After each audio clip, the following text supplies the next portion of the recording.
মামাসি রান্নাঘরে সবাইকে স্বাগত জানিয়ে আজ আমি বানাবো ডিম, ফুলকপি, ছোট আলু দিয়ে রসা। আমি এখানে ডিম ও ছোট আলুগুলো সেদ্ধ করে ভেজে রেখেছি। ফুলকপিগুলো গরম জলে ভাপ দিয়ে ভেজে রেখেছি।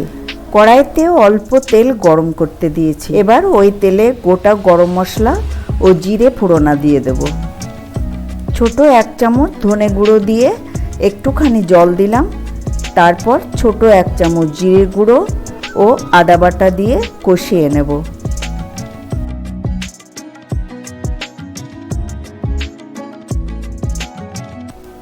দিয়ে দেব টমেটো কুচি।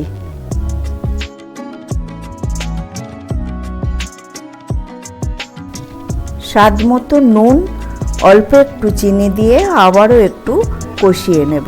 এরপর হলুদ গুঁড়ো দিয়ে নাড়াচাড়া করে দিয়ে দেব ক্যাপসিকাম ও লঙ্কা গুঁড়ো।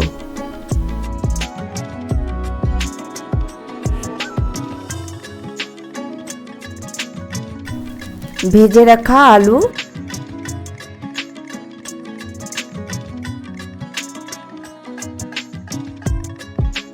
ও কপিগুলো দিয়ে ভালো করে মিশিয়ে নিয়ে পরিমাণ মতো জল দিয়ে দিলাম।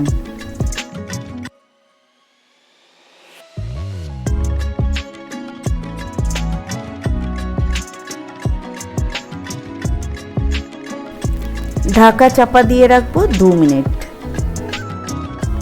তারপর ঢাকা খুলে ডিমগুলোও দিয়ে দেব।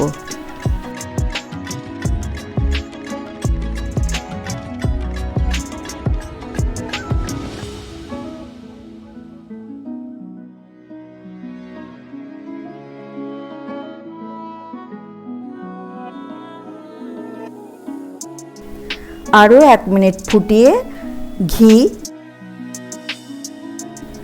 গরম মশলা গুঁড়ো ও কাঁচা লঙ্কা দিয়ে নামিয়ে নেব। ভিডিওটা যদি ভালো লাগে সাবস্ক্রাইব করেই আমার সঙ্গে থাকার অনুরোধ রইল।